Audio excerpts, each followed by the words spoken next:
क्योंकि हमारे जो chief justice, current chief justice हैं, वो बुद्ध धर्म के मानने वाले हैं, वो दलित है, और जिन्होंने जूता फेंक कर मारा वो डोमिनेंट हिंदू कास्ट से आते हैं। तो ये एक तरह का कास्टिज्म का दिखावा है, एक सिंबलिज्म है जूता फेंक करके मारना। मिनिस्टर की चुप्पी इस बात को कह रही है कि तुम्हें जो है सरकार के खिलाफ या हिंदुत्व संगठन के खिलाफ जो है कोई भी ऑर्डर नहीं दे सकते हो, और जो भी पिटीशन फाइल होगा उसे अलाउ करना होगा। पीएम मोदी ने पुलिस को कहा कि चाहे जो भी हो जाए इस व्यक्ति को सख्त से सख्त सजा मिलनी चाहिए, नहीं कहा। देखिए, ये पूरे जुडिशरी पे अटैक है सो कॉल्ड हिंदुत्व ब्रिगेड का, कि अगर तुम हमारी बात नहीं मानोगे तो तुम भले ही भारत के जुडिशरी के हेड हो, कॉन्स्टिट्यूशनल अपॉइंटी हो, हम तुम्हारे ऊपर में जो है जूता फेंक करके मारेंगे। देखिए, ये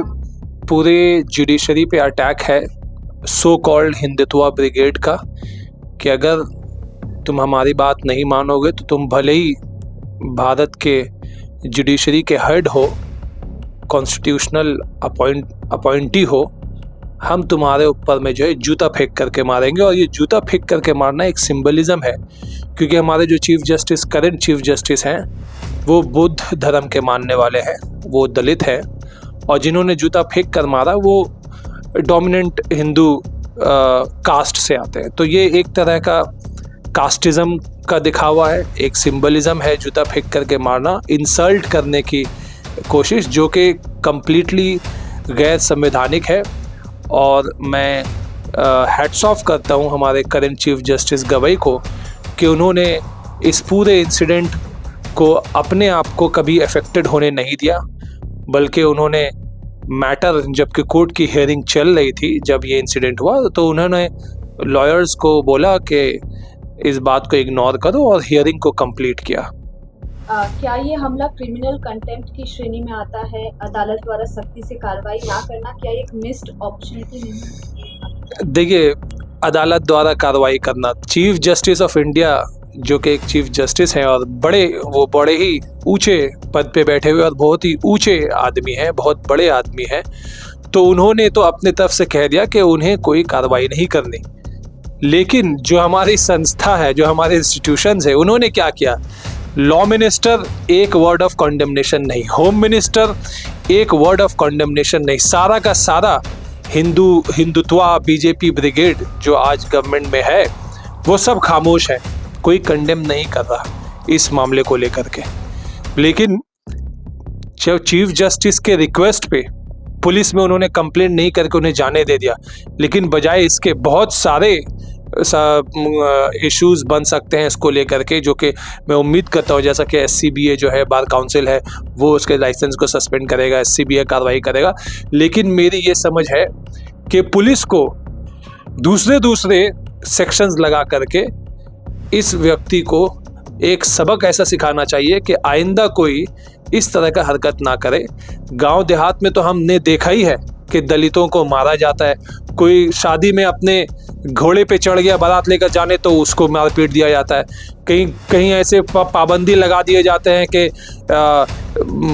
इस कुएं से तुम पानी नहीं लोगे, इस इलाके में तुम नहीं आओगे, हमारे सामने तुम बैठोगे नहीं। इस तरह के तो हरकत होते ही है सारे देश में। लेकिन जो कि चीफ जस्टिस ऑफ इंडिया है, उसके कोर्टरूम में जाकर के इस तरीके का हरकत करना और हमारी पुलिस खामोश बैठी रहे, ये जो है एक रॉन्ग मैसेज जाता है। क्या आरोपी वकील द्वारा धार्मिक भावना के नाम पर किया गया ये कृत्य कानून के दुरुपयोग का उदाहरण? बिल्कुल कानून के दुरुपयोग का उदाहरण है, बल्कि वो एक धर्म के आड़ में अपने आप को बचाने की, धर्म के आड़ में पॉलिटिकल सपोर्ट लेने की ये एक कोशिश है। अगर उन्हें आहत हुआ किसी भी टिप्पणी से, chief justice of India court में बैठकर एक PIL को ऑन मेरिट डिसमिस करते हैं और ये कहते हैं कि तुम मेरी बात नहीं मानोगे तो हम तुम्हें जूते से मारेंगे। यही हमारा रह गया है हमारे सिस्टम में, सिर्फ इसलिए कि वो अम्बेडकराइट है, सिर्फ इसलिए कि वो बुद्ध धर्म के मानने वाले हैं, वो सो कॉल्ड दलित। ये जो कास्टिज्म को फिर से जिंदा किया जा रहा है बीजेपी के रूल में। बार काउंसिल की तरफ से की गई निलंबन की कार्रवाई क्या पर्याप्त है? इसके आगे क्या हो सकता है? नहीं, बार काउंसिल ने सस्पेंड किया है तो ऑब्वियसली डिसिप्लिनरी एक्शन होगी, और इसमें मैं उम्मीद जहाँ तक करता हूँ कि कोई स्कोप नहीं है इस एडवोकेट को उसके लाइसेंस को जो है दोबारा से बहाल करने की। ये सस्पेंडेड है और ये रिवोक्ड होना चाहिए, बल्कि इस पे पीनल एक्शन होना चाहिए। आप इस घटना को संविधान और लोकतंत्र पर हमला कह रहे हैं क्या? और क्या आपको लगता है कि इससे न्यायपालिका की स्वतंत्रता कमजोर हो रही है? बिल्कुल कमजोर हो रही है। संविधान पे, लोकतंत्र पे और इंडिपेंडेंस ऑफ जुडिशरी पे हमला है। ये जो है बीजेपी सरकार की चुप्पी, मिनिस्टर की चुप्पी इस बात को कह रही है कि तुम्हें जो है सरकार के खिलाफ या हिंदुत्व संगठन के खिलाफ जो है कोई भी ऑर्डर नहीं दे सकते हो, और जो भी पिटीशन फाइल होगा उसे अलाउ करना होगा। ये इंटिमिडेट किया जा रहा है हमारे जुडिशरी को। But hats off to chief justice Gavai कि वो जो है इन सारे इंसिडेंट से उन्हें कुछ भी फर्क नहीं पड़ता। क्या आपको लगता है कि धार्मिक आस्था के नाम पर सुप्रीम कोर्ट जैसी संस्था पर हमला स्वीकार्य है? बिल्कुल स्वीकार्य नहीं है।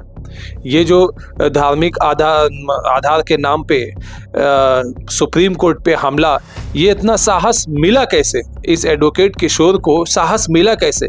क्योंकि इसके पीछे और भी लोग हैं, इसको बिल्कुल सपोर्ट है रूलिंग पार्टी के तरफ से, वरना कोई ऐसा साहस नहीं कर सकता। हम जो है ये मानते हैं एज अ लॉयर, एक वकील में खुद होने के नाते, और ये एडवोकेट किशोर वो खुद भी एक वकील होने के नाते, कोर्ट जो है वो मंदिर है, और जो न्यायमूर्ति हैं, जो जजेस हैं, वो उस मंदिर के देवता हैं। हम क्या किसी मंदिर में घुसकर इस तरीके से देवता के ऊपर में जूता फेंक सकते? लेकिन ये हिम्मत किया एडवोकेट किशोर ने केवल इसलिए कि उनका बैकग्राउंड जो है वो अम्बेडकराइट है, वो बुद्ध धर्म से आते हैं, माइनॉरिटी है, पिछड़ी मार्जिन से आ रहे हैं। मैं तो सल्यूट करता हूँ जस्टिस गवई को कि मार्जिनलाइज सोसाइटी से आने के बावजूद भी उन्होंने अपने मेरिट पे चीफ जस्टिस ऑफ इंडिया के पोस्ट तक वो पहुंचे, और ये जो है खटकता है बीजेपी और हिंदुत्ववादियों के लिए। क्या एक वकील द्वारा इस तरह की हरकत से न्यायपालिका में जो जनता का विश्वास है वो डगमगा सकता है? बिल्कुल डगमगा सकता है। लोग कहेंगे ये सवाल कि एक चीफ जस्टिस ऑफ इंडिया अपने कोर्ट रूम में अगर सुरक्षित नहीं है और किसी ने उनके ऊपर हमला करने की अटेम्प्ट किया और उसको पुलिस जाने देती है, तो लोगों के मन में तो ये सवाल आएगा ही कि जो न्यायमूर्ति, जो जज अपने खिलाफ जो है अपने आप को प्रोटेक्टेड नहीं पा रहा है, वो समाज के लिए क्या कर सकता है। सीजीआई की प्रतिक्रिया को आप किस रूप में देखते हैं? क्या एक मजबूरी या एक महान संस्थागत मर्यादा? एक महान संस्थागत मर्यादा है चीफ जस्टिस के अंदर में, जो उन्होंने इस बात को इग्नोर कर दिया। लेकिन ये पुलिस की ड्यूटी है, प्रशासन की ड्यूटी है, लॉ मिनिस्टर की ड्यूटी है, होम मिनिस्टर की ड्यूटी है कि वो इस व्यक्ति पे सख्त से सख्त कार्रवाई करें। मैं आपको एक उदाहरण देता हूँ। मान लीजिए ये जो है हमला ये बुद्ध चीफ जस्टिस पे नहीं होता, एक किसी ब्राह्मण चीफ जस्टिस पे होता, तो क्या अमित शाह या लॉ मिनिस्टर खामोश रहते?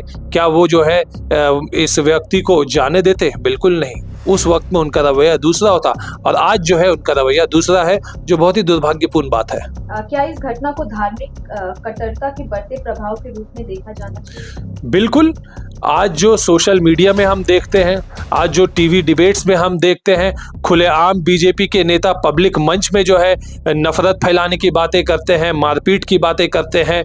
किसी को कोई हक नहीं कि वो किसी के खिलाफ जो है, और ये तो केस ऐसा है कि चीफ जस्टिस ऑफ इंडिया के खिलाफ उसके कोर्ट में उठा करके जूता फेंक करके उनको फिजिकली मारने का जो है अटेम्प्ट किया गया।